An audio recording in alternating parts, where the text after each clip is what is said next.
downside of not owning a truck is that I have to buy things in 4-foot increments. The plan with all of this is to join these two together, because right now I need 77 inches of a single strip of wood. This is just birch. I buy birch because it's easy to color, easy to get the right color on it. And it has a nice grain pattern as well. So I'll be joining these together with a Dremel by routing out about half of it, and then kind of gluing them together to make one long piece of wood. Yeah. So this is definitely not the cleanest, most efficient, best way to do it, but this is how I know how to do it, and that's all I can really say about that. Alright, I've got that section cleared out. I'm going to go on to the next one. They don't have to be perfect because I'm going to actually fill it with plasterwood and wood glue to make sure that they're flush and not porous.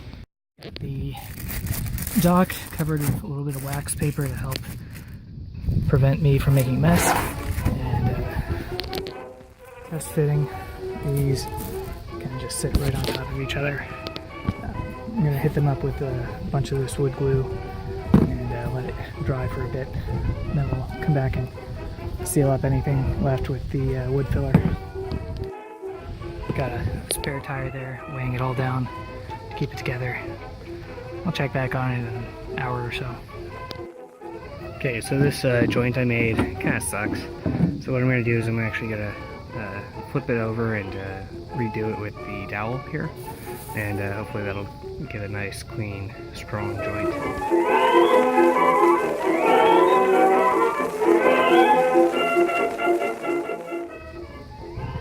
Alright, so the dowel is basically the same width as the plywood, so what I'm doing is I've got it coming out the back side, the bad wood side. That way I can just file that flat and it'll be hidden behind. I'm going to do that for each of these pilot holes that I've drilled, and we'll go from there.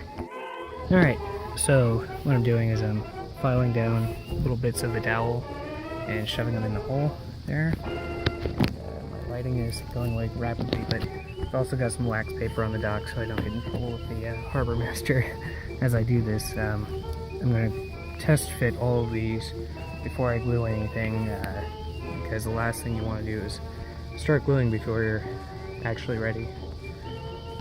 That's what it looks like, kind of joined together. So these are sticking out a little bit cattywampus, but we'll file them down after I glue it in and let it dry. So I've got the piece of wood flipped over here. The glue on the back side needs to dry a little bit longer, and I want to make sure it doesn't warp, so that's another reason to flip it. I'm actually going to go ahead and fill in that gap with some wood filler, help give it some strength while it dries, and leave it out for a few more hours. We'll check on it again later. This joint is holding up a lot better than the lap joint I had before. The other side here looks pretty good. I'm happy with it. I'm going to let it dry for a few days to give it every chance it has of curing, and then I'll come back at it with a sandpaper and some other aggressive shaping tools. Now I'm going to transfer the template that I made onto the wood. The template's kind of rough, but I got an idea of the shape I need now, so it should be pretty easy to trace out that shape onto the wood and go from there. I'm going to tape it down with some painter's tape though to make it not blow away and into the water like everything else in this damn marina.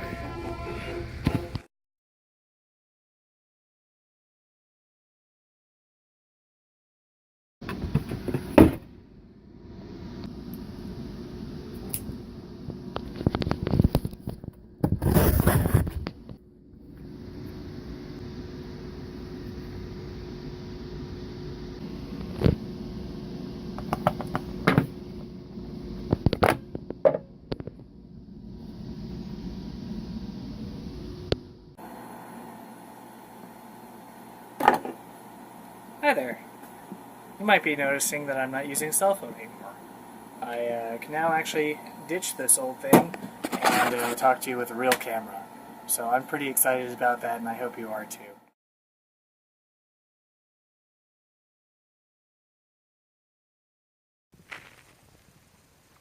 So I messed up on the gap here.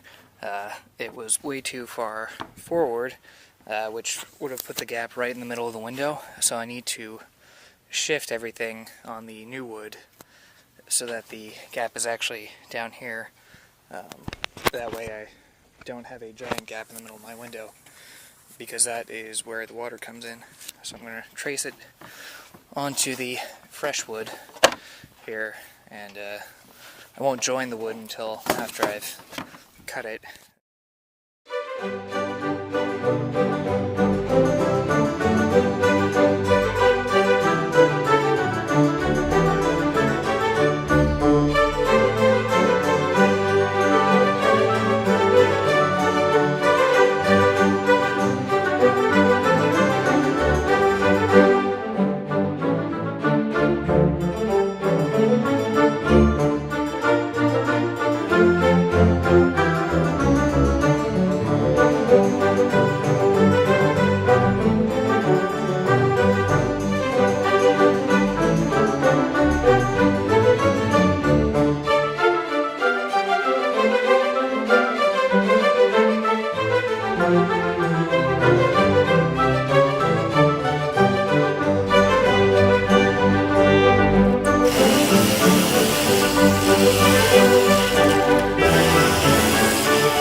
Okay, so instead of joining it with dowel joint alone this time, I'm taking these strips of pop and I'm going to set them on the edges, and hopefully this will give it a nice rigid joint because this stuff is very, very tough compared to the other stuff that I'm using.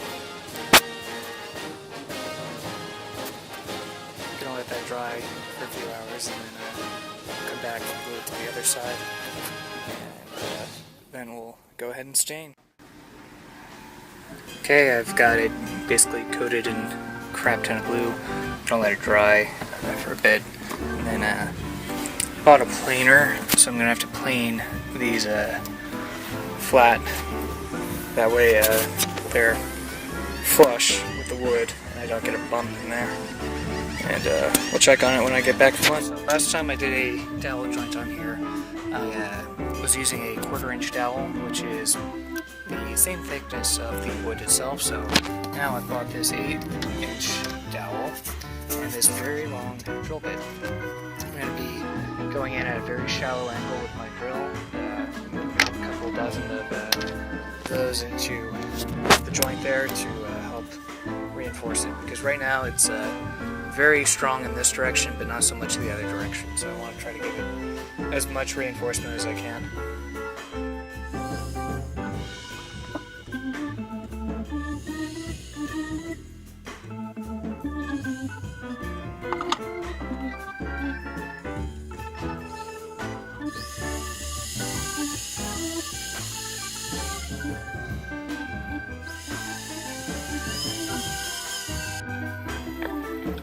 Right now it looks like trash, but the good news is that it will be very easy to clean up because it's very soft.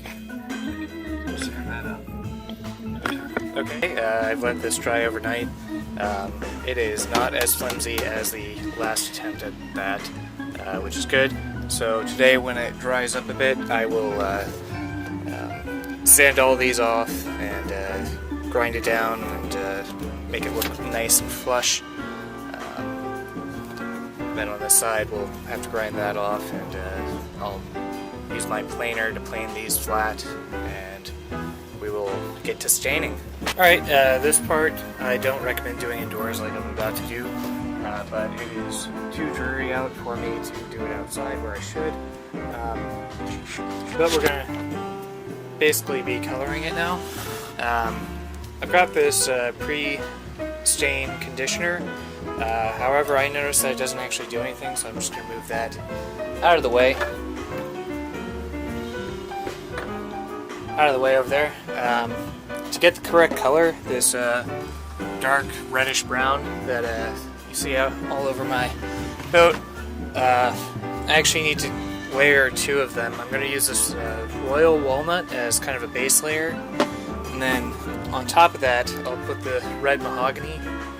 And I noticed when I did the other one in the back cabin, what that does is that gives the royal walnut gives the grain kind of a darkish color, like what you see on these panels here, darkish grain. And then I don't actually leave that on for very long. I do kind of a quick layer on it, and then I'll wipe it off and let it set for a while. And then when I come back with the red mahogany, that gives it the nice brown color that I want. So those 2 are going to go on the front. I've got this waterproofing sealer that'll go on the back, and that'll kind of protect the wood from potential leakage and stop it from doing that in the long term. So after I've got the wood colored and treated, I will make a cut right here to separate that panel out, and I'll have to knock out this window, and I'm going to wait for a day where I have good weather all day, because right now if I were to do it now I'd get all my stuff wet, and that is not good. So that is the dark walnut on the first half. I'm going to save the second half for later, but yeah, I've already wiped it off, wiped off all the excess stain, and we're going to let that cure for a few hours and set in before we come back with the royal walnut, or with the red mahogany, sorry.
Okay, so it's not a perfect match, but it is pretty darn close. I think we're going to be able to live with that. You can see here this is the original layer versus the layer with the red mahogany on it versus unstained completely. So next step is to do this half and make sure that looks good, and then once that's done we'll get it put up there. But you can kind of see a comparison here of the two colors. It's got the original up top, and then this is the new on the bottom here. Pretty happy with how that turned out. I'm gonna let it dry probably overnight before I touch it again, and that's all I'm going to report for this week, but I will show you guys the finished product later.